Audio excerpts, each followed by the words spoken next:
ఇప్పుడే country delight యాప్ని download చేసుకోండి. Download the country delight app now.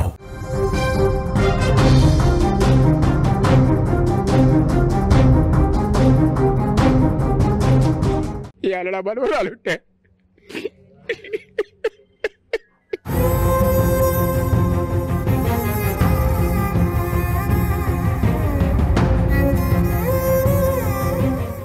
కన్న తండ్రే కసాయిగా మారాడు. మద్యం మత్తులో మనిషిని అన్న సంగతిని మరిచిపోయి ఒక బిడ్డకు తండ్రిని అన్న సోయిని మరిచి మృగంలాగా మారాడు. కన్న బిడ్డను 2 కాళ్ళు పట్టుకొని నేలకేసి కొట్టి చంపాడు. అభం శుభం తెలియని ఏడాది వయసున్న ఆ చిన్నారి తల్లి ఏడ్చిందనే కారణంతో పాపం ఆ పిల్ల ప్రాణం తీసేశాడు. సూర్యాపేట జిల్లా సూర్యాపేటలో జరిగిన ఈ సంఘటన ఇప్పుడు కన్నీళ్లు పెట్టిస్తోంది. ఈ సైకో నాగారం మండలం కొత్తపల్లి గ్రామంలో ఉంటాడు. అతని పేరు వెంకటేష్. అతని ఏపీకి చెందిన నాగమణిని 2 ఏళ్ల క్రితం పెళ్లి చేసుకున్నాడు ఈ సైకో వెంకటేష్. శుక్రవారం మద్యం మత్తులో భార్యతో గొడవ పడి ఆ సమయంలో గొడవ పడుతున్నాడు. గొడవ పడేటప్పుడు పాపం ఏడాది పాప కన్నీళ్లు పెట్టుకుంది, భయపడి ఏడ్చేసింది. అంతే, అప్పటికే సైకిక్ అయిన వెంకటేష్ ఆ పాప ఏడుపును చూసి ఓదార్చాల్సింది పోయి ఈ దుర్మార్గుడు ఆ పాప 2 కాళ్ళు పట్టుకొని నేలకేసి కొట్టడంతో, అక్కడ బండకేసి కొట్టడంతో పాప తల పగిలిపోయింది. ఊహించుకుంటేనే కన్నీళ్ళు వస్తున్న ఈ సంఘటన. ఒక్కసారి ఆ తల్లి కన్నీళ్లను చూడండి. ఒక్కసారి ఆ తల్లి ఏడుస్తుంటే నిజంగా గుండె ద్రవించిపోతుంది. సూర్యాపేట జిల్లాలో జరిగిన ఈ సంఘటన ఇప్పుడు అందరినీ బాధిస్తోంది, కన్నీళ్లు పెట్టిస్తుంది. పాప ఎంత ముద్దుగా ఉందంటే, మేము రూల్స్ ప్రకారం ఆ పాప ఫోటో చూపించడానికి లేదు కాబట్టి మాస్క్ వేసాం. ఆ పాప చూస్తే బంగారంలా ఉంది. అరే, ఏడాది కూతురును ఏ తండ్రి అయినా అలా చంపుతాడా? వీడు తండ్రా రాక్షసుడా అనిపిస్తుంది. ఇప్పుడు ఒక తండ్రి, ఈ వెంకటేష్ మామూలుడేం కాదు, బీటెక్ వరకు చదువుకున్నాడు. పోనీ తెలివి తక్కువడు కాదు, బీటెక్ వరకు చదువుకొని 2 ఏళ్ల క్రితం పెళ్లి చేసుకొని ఖాళీగా ఊళ్ళో తిరుగుతూ కొంతకాలం జులాయి స్నేహితులతో దోస్తాన్ చేస్తూ వాళ్ళతో కలిసి తిరిగి తాగుడు, గంజాయి వంటి అలవాట్లకు బానిసైపోయాడు. ఒక్కసారి కిక్కులోకి వచ్చిన తర్వాత ఎలా ప్రవర్తిస్తాడో వాడికే తెలియదు. సరిగ్గా ఇదే జరిగింది అక్కడ సూర్యాపేట జిల్లాలో. ఏదైతే వెంకటేష్ అదే చేశాడు.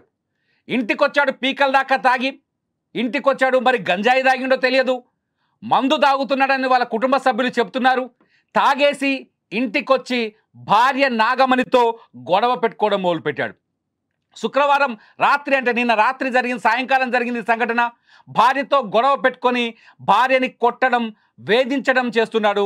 ఆ సమయంలో పాపం చిన్నానికి ఏం తెలుసు, ఏడాది పాపకి. ఆ సమయంలో ఆ పాప అక్కడే ఉండి తల్లిని నాన్న కొడుతుంటే, ఈ వెంకటేష్ తల్లిని కొడుతుంటే ఆ పాప భయపడిపోయింది. భయపడిపోయి బోరున విలపించేసింది, అక్కడ ఏడ్చేసింది.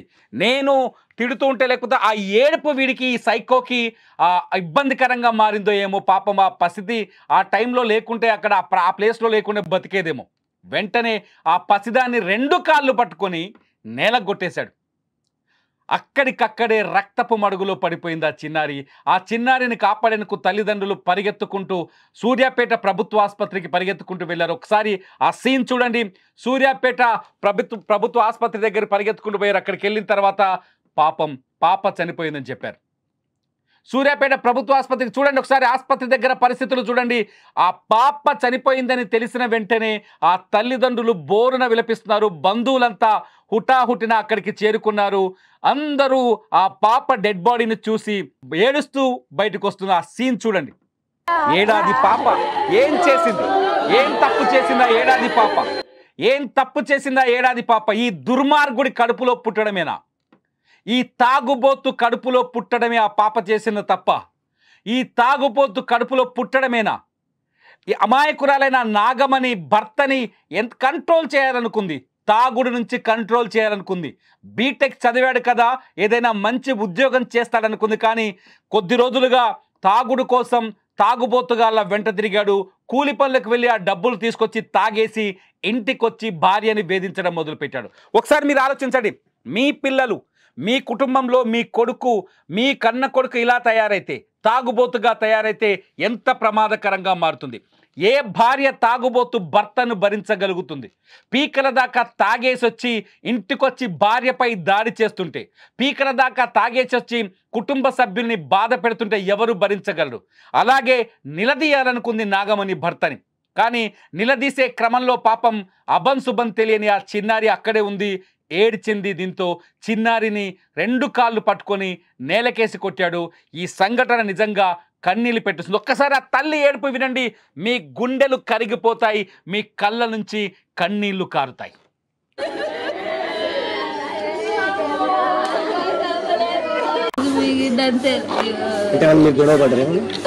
గొడవలే తాగిద్దు గద్దె లాగేసి కొట్టిద్దు. ముందు కూడా ఎప్పుడు ఇంతే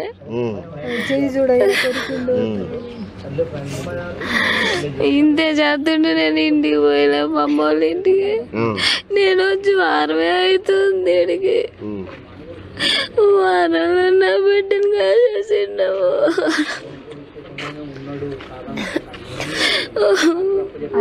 అంటే ఇది చంపి బండకేసి కొట్టిన తర్వాత ఎడిపోయిందమ్మా? ఉన్నాడా ఇంట్లోనే? ఆయన తీసుకొచ్చిన హాస్పిటల్కి? కాదుగా, కొట్టి పారిపోయిండు. నేనే పిల్లలు భుజాలు వేసుకొని పోతుంటే ఇంటి ఓనర్ బండి స్కూటీ ఎక్కించుకొని వచ్చిండు. కొన్నిసార్లు ఘర్షణ జరిగినప్పుడు పోనీ ఆ పాపని నేలకేసి కొట్టిన తర్వాత వాడు మనిషిలా ప్రవర్తించాడంటే అది లేదు. ఆ పాపని నేలకేసి కొట్టిన తర్వాత అక్కడి నుంచి పరారైపోయాడు.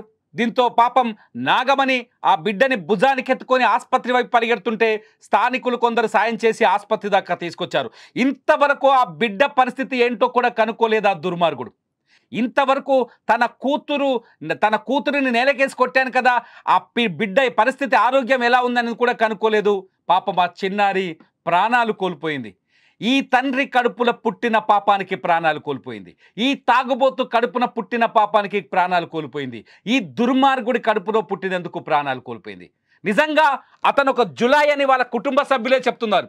కొద్ది రోజులుగా తాగి తందనాలు ఆడుతున్నాడు, ఇలా ఎందుకు చేస్తున్నాడో నాకు అర్థం కావట్లేదంటూ ఆ జులాయి తండ్రి చెప్తున్న మాటలు వింటే నిజంగా మనకు కూడా కోపం వస్తుంది. పిల్లల్ని కంట్రోల్ చేయకపోతే వాళ్ళు పెరిగి పెద్దవాళ్ళు అయిన తర్వాత రాక్షసులుగా, దుర్మార్గులుగా, ఇలాంటి సైకోలుగా మారతారని చెప్పడానికి వాళ్ళ నాన్న చెబుతున్నా. చూడండి ఆ ముసలాయన ఎలా ఏడుస్తున్నాడో. వాళ్ళ నాన్న మనవరాలు, ఒక్కగానొక్క మనవరాలు, బంగారం లాంటి మనవరాలు, ఆ మనవరాలతో రోజు ఆడుకునేవాడు. ఆ మనవరాల్ని చంపేయడంతో ఎలా ఏడుస్తున్నాడో చూడు ఆయన. ఒకసారి వాళ్ళ నాన్న చెప్పే మాటలు వినండి. ఆ దుర్మార్గుడు ఎలా తయారాడో వాళ్ళ నాన్న చెప్పే మాటలేండి ఒకసారి. ఏ సంబంధం కూడా లేదు, నా కొడుకే కాడాడు. నేను చెప్పేది ఏం చేస్తాడే? చెడుల బాటలు ఏమైనా ఉన్నాయా? గంజాయి నిన్న నేర్చిండు సార్. ఇప్పుడు 2 నెలలు అవుతుంది. కూలి పనికి పోయిండు, ఆర పనికి పిండి దల్ల పోయిండు. 1 నెల రోజులు ఆ లేబర్స్ తాగా నేర్చిండు. అటువరకు కూలికి పోలే, 4 పోలే. బీటెక్ చదివించిన సార్ వాడిని. బీటెక్ చదివించినా కానీ జాబ్ చేయలేడు. ఈ మధ్యన ఈ నెల రోజుల నుంచి తాగుడు మొదలు పెట్టిండు. తాగితే తలకాయ నొస్తుంది అనేది ఇటువరకు. ఇప్పుడు తాగుడుకు బానిస అయ్యిండు. వచ్చిండు. ఈ మాత్రం చేస్తాడు అని నేను అనుకోలేదు సార్. ఎందుకు అంటే ఫస్ట్ నుంచి అట్లే ఉండేవాడా? ఈ మధ్యలో అట్లా అయినా? ఫస్ట్ నుంచి అంటే ఏమో సార్, మంచిగానే ఉంటాడు సార్. ఎందుకో మరి ఒక్కొక్కసారి ఇట్లా చేస్తాడు. ఒక్కొక్కసారి తిమ్మిరి చేసి ఇట్లా చేస్తాడు సార్. వానికి ఏందో మంచిగా ఉంటే మంచిగానే, అక్క పిల్లలు అందరూ మంచిగానే ఉంటారు సార్. గంజాయి గ్రామీణ ప్రాంతాల్లో గంజాయి ఎటువంటి దుర్మార్గాలకు కారణమవుతుందో సూర్యాపేటలో జరిగిన ఈ సంఘటన సాక్షిగా నిలుస్తుంది. గ్రామీణ ప్రాంతాల్లో విచ్చలవిడిగా దొరుకుతున్న గంజాయి మనుషులని రాక్షసులుగా ఎలా మారుస్తుందో ఈ సంఘటనను చూస్తే మనకు అర్థమవుతుంది. రూరల్ ఏరియాలో గంజాయి వినియోగం పెరిగిపోయింది, గంజాయి అమ్మకాలు పెరిగిపోయాయి. అంతేకాదు అదుపు లేని మద్యం కుటుంబ జీవితాల్ని నాశనం చేస్తుంది. ఈ బంగారు తల్లి ఎవరైతే చనిపోయారో 7 ఏడాది పాప మద్యానికి గంజాయికి మాత్రమే బలైందని చెప్పాలి. కన్న తండ్రి కన్న తండ్రి రాక్షసుడిగా ఎందుకు మారాడని ఒక్కసారి ఆలోచిస్తే ఆ వెంకటేష్ మార్పు వెనుక మద్యం గంజాయి అనే 2 దురలవాట్లు ఉన్నాయని మనకు అర్థమవుతుంది. తాగుబోతు కాకపోయి ఉంటే, లేకపోతే గంజాయికి బానిస కాకపోయి ఉంటే ఇవాళ ఆ చిన్నారి బతికుండేది. తన కన్న బిడ్డ, రక్తం పంచుకొని పుట్టిన కన్న బిడ్డనే కాళ్ళు పట్టుకొని నేలకు కొట్టాడు అంటే ఆ ప్రభావం వెంకటేష్ మనస్తత్వాన్ని మాత్రమే కాదు, ఖచ్చితంగా అతనికున్న దురలవాట్లది కూడా.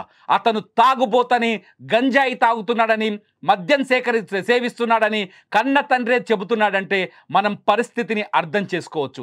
సూర్యాపేట లాంటి ప్రాంతాల్లో గంజాయి విచ్చలవిడిగా అమ్ముతున్నారా అనే పెద్ద క్వశ్చన్ ఇక్కడ మనకు ఉత్పన్నమవుతుంది. అతిపెద్ద ప్రశ్న. నిజంగా ఈ దుర్మార్గాన్ని తలుచుకుంటే గుండె ద్రవించిపోతుంది. ఎవరికైనా బిడ్డలున్నారు, పసిబిడ్డని అల్లారు ముద్దుగా చూసుకుంటాం. చీమ కరిసిన మన బిడ్డకు ఒక చీమ కరిసినా మనం తట్టుకోలేం, కాలికి చిన్న ముళ్ళు గుచ్చుకున్నా తట్టుకోలేం. అటువంటి సున్నితంగా చూసుకోవాల్సిన పసిబిడ్డని కాళ్ళు పట్టుకొని నేలకు కొట్టాడంటే వాడి హృదయం ఎంత కఠినంగా, ఎంత నిర్దయగా మారిందో మనం అర్థం చేసుకోవచ్చు.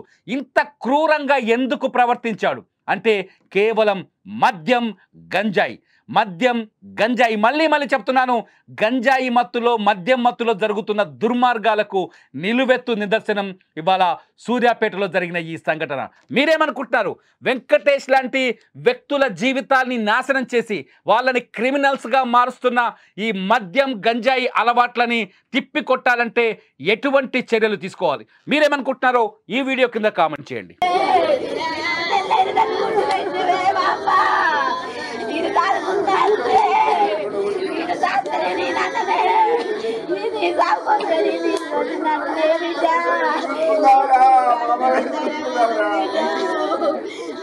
ఈ అలడా బలవరాలు ఉంటే